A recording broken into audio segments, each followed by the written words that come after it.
Hi everyone, happy Sunday. I'm Tressa, or as everybody calls me, Terry, and thank you so much for being here.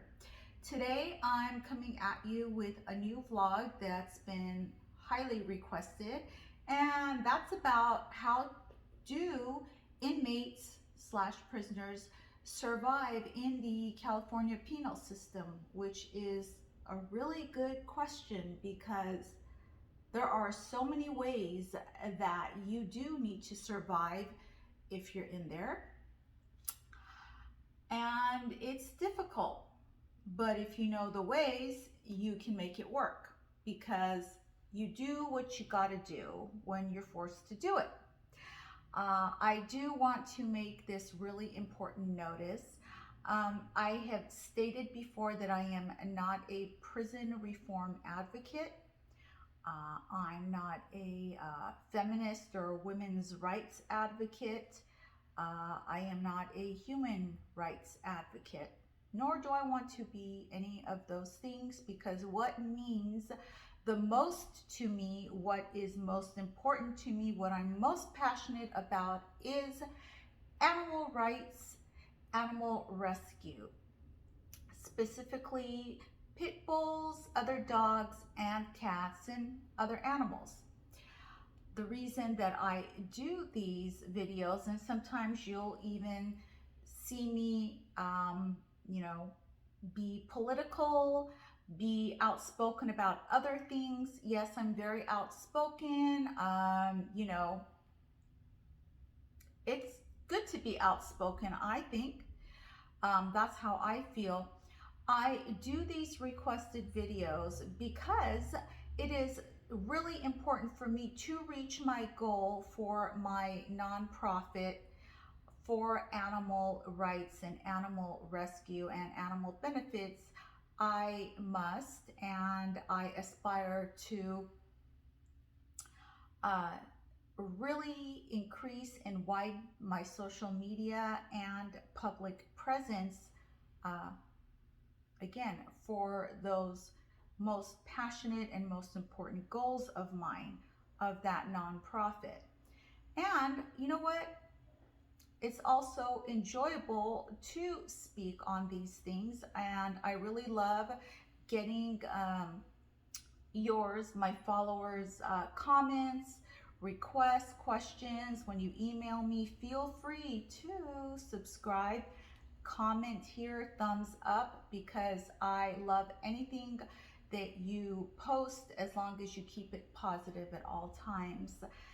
And you know what? Yes, I do find it enjoyable because human nature dictates that people are curious about these things. They're curious about the other side of life. Life has many facets, like a diamond. There are the positive, there are the negative, there are the good, the bad, the ups, the downs, and various dimensions to life, living, existing. And you know what? There's a whole nother dimension, as we all know, and that's being in the penal system, being incarcerated. I know about California. I'm very well versed on California because I have an arrest record. I have been in trouble. I have been incarcerated. I have been in California. I don't know about other states, but I would guess, probably very accurately, that they're pretty much the same. You know, there are different laws, there are different jail and prison rules, regulations, and policies, I understand. But with that, let's go to California and how, inmates survive. Number one, they break the rules. Because if you want to go by the Title 15 rules and regulations at all times, you're going to find it just about impossible to really survive in the county jails and state prisons, and that's a reality. Even the model prisoners do not follow the Title 15, the rules and regulations and laws at all times. However, they don't flout them as extremely as the troublemaking inmates, so they don't get write-ups, and they're considered model inmates. And for the most part, they really are model inmates because um, they don't make trouble. They have a level of maturity that is way different than the other inmates who may be you know in the fray, as we would call it out here in the free world, in society. They're not in the mix. The inmates that choose to be in the mix, well, you know what? Um, there's a lot of guilt by association. There's, there are the drugs, of course, which have gotten a lot worse than previous years because there's so much more drugs. The presence of drugs has increased. And whereas these particular inmates, they've always made jailhouse juice, is what I call it. I've never had it and I never would. Moonshine, Pruno, whatever you want to call it. It used to be that before they would do it occasionally. Now they do it all the time. In fact, they make it, bottle it, and sell it. They bottle it in shampoo bottles, in whatever vessels that they can get it in. And some of the more well-versed inmates in these product sales are making a lot of money. And the currency in prison is canteen. In county jail, it's commissary. They're both the same thing. Ironically, in the county jail, and I want to say this as an aside, the county jail in LA has a much larger and varied item list, product and item list, than the state prison, kind of. Depends which prison you're in. There used to be 3 main prisons for women. There was VSPW, CCWF, and CIW. However, they closed VSPW, and now it's for men. It's no longer for the women. And then there's the transgender thing. So it's all just really convoluted now, and that's not a good thing at all, because that presents a lot more problems. But that's a different dimension of imprisonment, incarceration, that I may do another vlog on in the future. And that's also very interesting. Not good, but amusing if you're standing back and watching it all, and you're not involved. So how do you survive if you're a female or male inmate in the California penal system? Well, you don't get caught doing things you're not supposed to do. That's actually number 1. Number 2 is the same, is that you're breaking the rules, but you do it hopefully with some level of intelligence and cleverness so that you don't get caught. But here's the thing about inmates. They are some of the most inventive and resourceful human beings on this planet. I'll tell you that, because they're capable of making just about anything out of something. We all know that there are prison cookbooks on the market. That's happened just in about the last maybe 10 years. There didn't used to be, but now you can find prison cookbooks all over the internet. You can order them. And that was actually my idea, but somebody else put it into the market. That I thought that would be such a good idea. So you can learn how to make apple pie out of ramen noodles. You can learn how to make pizza out of ramen noodles. See, that's just the thing, because in prison, the staple canteen food and in the county jail is ramen noodles, specifically top ramen.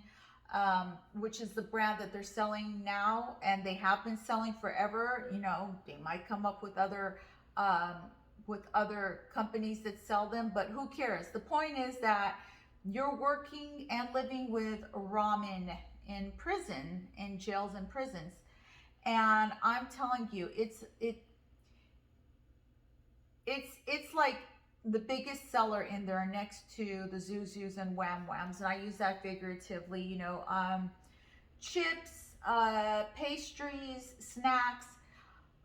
You know, here's the thing: ramen is a starch carb, and I feel like it's one of the most nearly toxic foods you can ever eat because it's a straight starch. But inmates buy them by the case. Now here's the clincher. In the county jail, these ramens, each one that you can get for about 10 cents in the supermarkets a piece, they're right now they're up to $1.75 in the LA County jail. I don't know about other counties in California, but I do know that LA County sells them for about $1.75. So you do the math on the markup. Okay. In the state prisons, in the women's prisons, they're about a quarter each. So you get a big break on the price. I mean, there's still a markup, but the state prisons sell them for a lot less. Everything is generic. In the county jail, I know sometimes they do sell brand names like, you know, Frito-Lay chips. Once in a while, Hostess pastries, but most of the time it's like Mrs. Freshly's. It's dollar store type companies that put out the food and other supplies.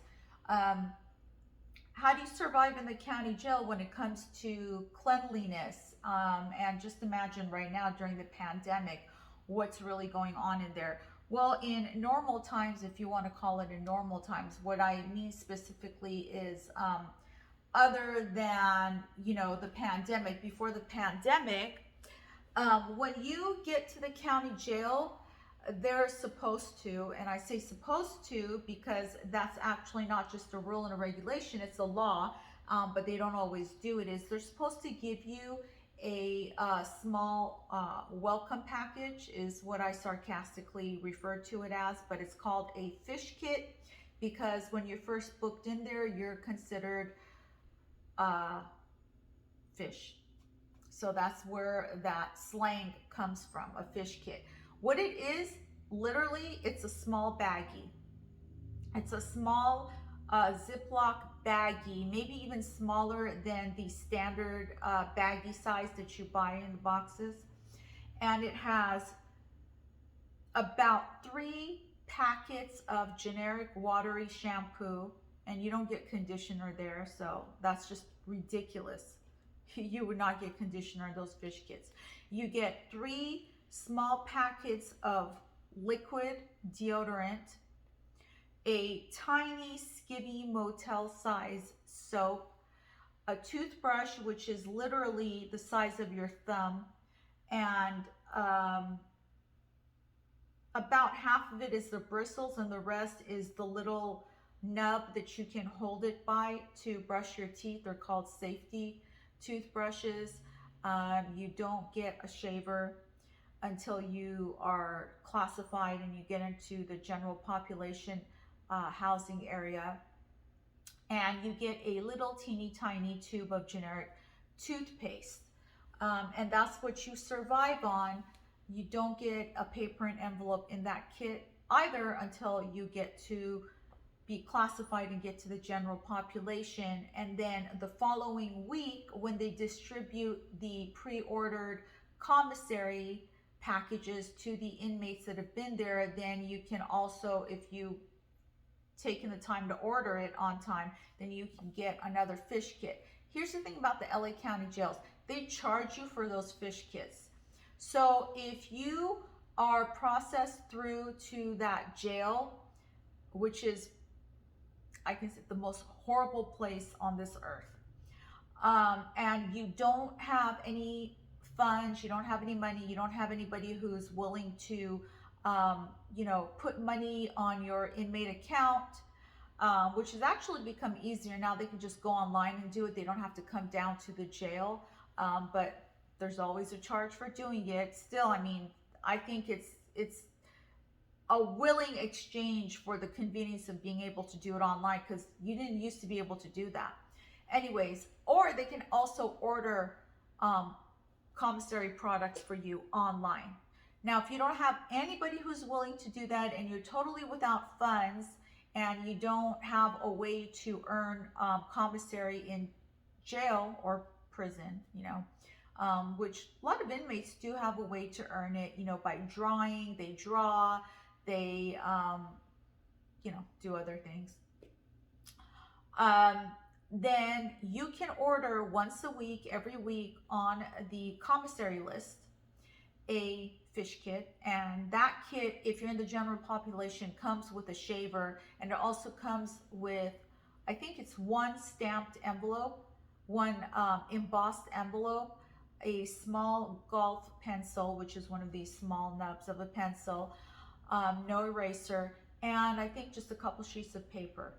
Here's the thing about that, is that each time you order one of those, it's recorded on your inmate account. Even though you don't have money and you're not being charged for it literally at the time, they are charging it against any future monies that you would get, which I feel is so wrong. I mean, anybody feels that's wrong. So let's say you're in there for a few months, you're in there for a year or for a few years, because, by the way, if you're fighting a really big case, you can easily be in there for several years fighting those cases. They say now they're fast tracked because the courts need to get through the cases, but it's really not, especially if you have a public defender. Cases get continued on and on. There have been some inmates who've been there as long as 10 years, maybe more. There are inmates who've been in there 4 years fighting murder cases. So, however, let's say, for example, you're in there for 6 months and you've never had any money, and then the seventh month you start talking to a family member, or you have a pen pal, or you meet another inmate on the bus on court days who has money, and you guys start talking and hitting it off, whatever, because it's happened.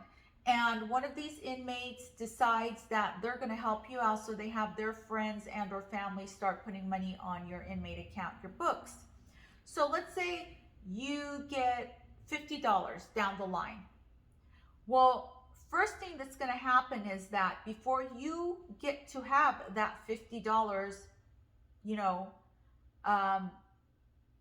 all around on your account, what's going to happen is all of those fish kits that you ordered every week are going to be deducted. I think it's about $3 and something, and they're not worth more than maybe like 50 cents, maybe probably a lot less than that. So they're accounted for at about $3 and something, maybe more by now, each one. And imagine all of those 3 somethings accumulating and being taken off of that $50 or whatever money you get. Yeah, that's how they do it in the LA County Jail. So there's that. But if you do have money, survival is commissary, because you can order the ramen soups, chips, cookies, candies, watery, very, very generic shampoos that even the dollar store probably wouldn't sell. I mean, but it's what you have. But there are some, I think, a couple brands. You can buy Pantene shampoo currently, and a black product shampoo that's like a heavier moisturized shampoo for ethnic hair, for coarse hair, for blacks. I mean, I'm describing what it's for, so please don't come at me. And those 2 shampoos, each of them cost about $13 a bottle.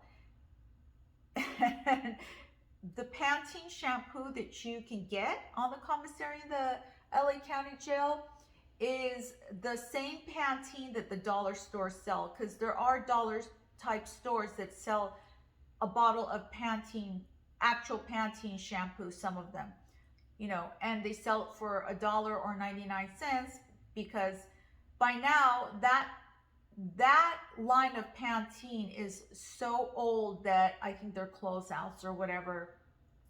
So whatever company's putting it out, puts it out to the 99-cent store at wholesale, and then so what you can buy for 99 cents to $1, you're paying about $13 or more, because there's also tax on it in the LA County Jail. That's just for one bottle of Pantene or the Black Essence type shampoos. You can buy hair oils, combs, brushes, shavers. You can buy only one a week. If you're in general population and you're not in any type of restricted housing, such as K10 or the mental section, or the medical section, then you can't buy those items. But so you won't be shaving, but you can buy other products, and so it just depends on where you're assigned as your housing unit. General population has full access to the full commissary list. I survived by not buying the chips and candies and all of that all of the time. I bought packets of tuna. I don't eat meat. I needed protein, and so if you don't, there's oysters, which I don't really care for, so I bought tuna.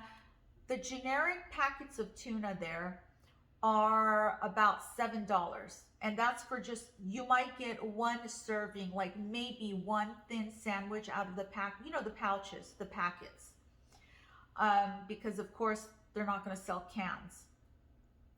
So those are almost $7 for one of those pouches. Then in the stores, like maybe $1 something or less, depending on what company it's put out by. So yeah, if you don't have enough money, what do? Well, you order your priorities if you're on limited funds in there, right? So, I mean, depends what's important to you. Coffee there is very expensive. There is a generic coffee that you can buy there, and then there's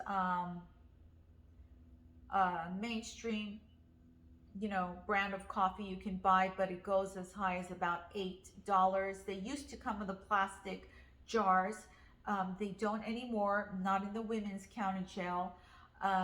In the state prison, they do come in the jars, but in the state prison, it's a little different, and I'll get to that.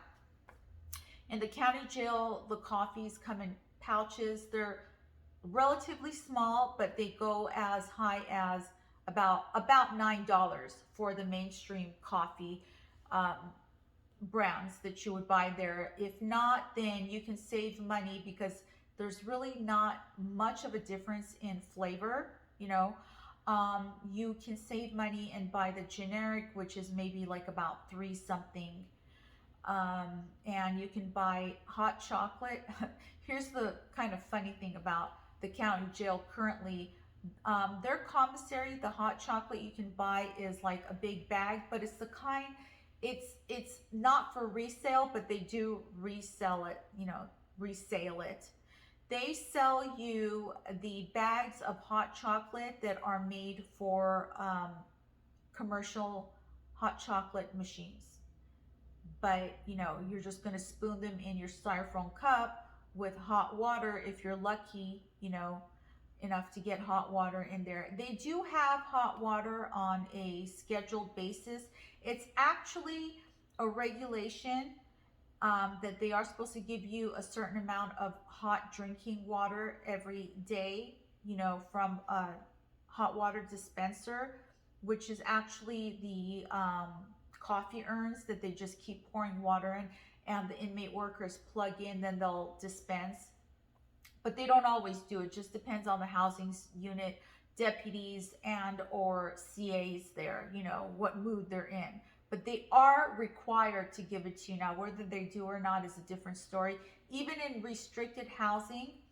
But here's the thing, the coffee urns are never washed out, which if there's only water in there, why wash them out? However, what happens is that there's buildup in those urns, and sometimes you see some silvery black stuff floating around in your water. That's because of the buildup, and that's kind of toxic to you, you know. Can you buy tumblers for your hot water, coffee, hot chocolate, juice, plain water, drinking water from the sink? You cannot buy tumblers per se, you know, if you're talking about a plastic reusable tumbler, but you can buy a large styrofoam cup. Well, they actually used to be about 16-ounce cups. Now they're 8-ounce cups, and they've actually raised the price of those cups. And I believe that if you're in the general population, you can only buy 2 a week. If you're in restricted housing, you can only buy 1 a week. And here's the problem with that, is that oftentimes, because you have to order commissary once a week ahead of time, and then they'll bag the commissaries and bring them to the inmates once a week. They arrive in those bags crushed, because they throw each bag that's filled, sealed, and charged into a big cart, big rolling cart. They don't care. The commissary workers just throw them in there. So when you are up to receive your bag of canteen, if it's crushed, because you can't open the bag, but the bags are clear, and they do ask you to look through it. If you have a problem with anything, let them know then and there, for them to mark it off and not charge you for it. So you're supposed to look in your bag and make sure, while the bag is still sealed, that there's nothing missing, that you got everything, and that your cup is not crushed. And if it is crushed, they'll simply not charge you for it. They'll rip it open, take out the cup, and you just won't have a cup for the week. So you better hope that you've kept your old cups. And that's what happens. You'll end up with, you know, stacks of cups, and that's considered contraband, because really you're only supposed to have 1 or 2 in your property on you at all times. But you cannot survive as an inmate with just 1 cup. Just as you cannot survive as an inmate or a human being with only 1 roll of tissue, toilet tissue, or only 4 feminine pads at a time. That makes no sense, but the rules and regulations in Title 15 will require that you are only allowed to have, I think, 1 or 2 rolls of tissue at a time, only 4 feminine pads at a time. That's not realistic as a human being. And this is a problem that I ran into when I was in jail, and another time when I was in state prison in the lockup area, because when you are taken out to go to the shower during shower days, which are every other day when you're in ad seg, they search your cell. And some of them, if they want to be assholes, they toss it up. They literally toss it up, and it's actually a regulation that they're not supposed to, you know, leave your belongings in disarray upon a search, but some of them are a-holes, and they do that, you know, just to be mean, because that's how they are, or to get back at you for some perceived slight. This is life. This is the so-called normal as an inmate. And then it can get worse from there if you piss them off in any way. So, and if you have more than 1 or 2 rolls of tissue, if you have more than 4 pads, they take those. And what happens is you find yourself yelling out your door, because you have to call out to them. You have to yell for them to hear you, to ask them to bring you another roll of tissue, to ask them to bring you some more pads. But can you survive by waiting until you're finished with those, because you have to follow the regulations on the limits? No, you can't. You need to have backup. When you go to the market, do you only buy one roll of tissue? No. Do you only buy 4 single tampons at a time? No. You buy packages of 8 or 16 rolls. You buy packages of 32 pads. I mean, this is life. This is being a human being. So what you do in there is you start hoarding. If you have to hoard, you hoard. There have been times personally, I'll give you my personal firsthand experience. When they would take my tissue, when they would take my pads, and sometimes they would only leave me with 2 pads, even though I was supposed to have 4. They would only leave me with, if I had half a roll of tissue and another brand new one, they would take the brand new one and leave me the half. And here's the thing, when you are asking them for more, they don't bring it to you right away. They might ignore you, or if they really want to be nice, they'll say, okay, give me a minute, give me an hour. You don't know when you're going to have your next supply for cleanliness.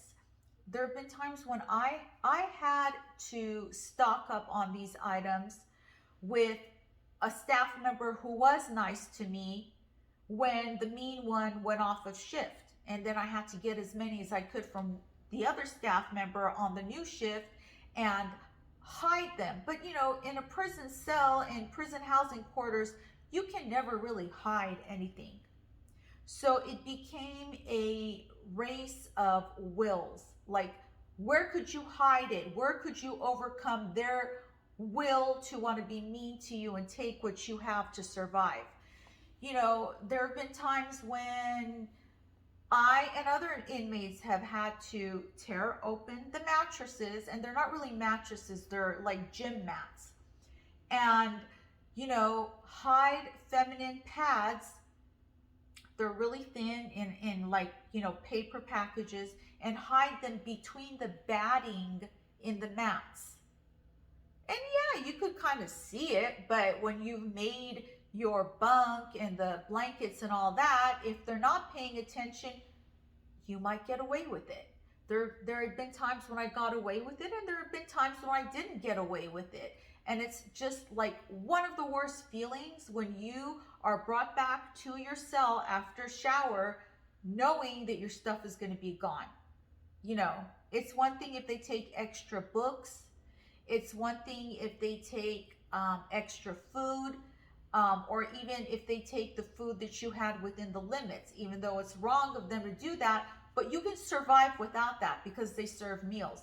But you can't survive without the things that you absolutely essentially need.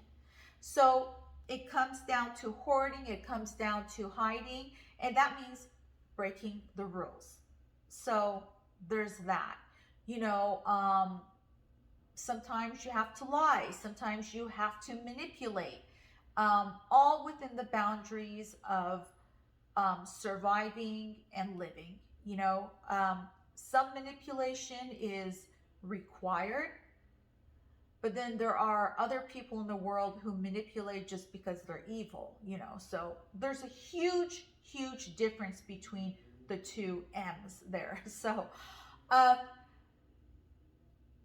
and that's if you're just a regular, ordinary inmate who just wants to do her or his time and get out, But imagine what it's like if you're in there long term, And those inmates have it down to a T. I mean, they have it down to a science. But then there's the other facet of it, is that they're also in good with the staff. There are some inmates who are constant rule breakers. They're drug dealers. They do everything and they never get in trouble, even though it's known what they're doing because they have an arrangement. So, I guess you can say they're fortunate, right? There are some inmates that don't usually get in trouble, but one little thing that they do, they're going to get caught.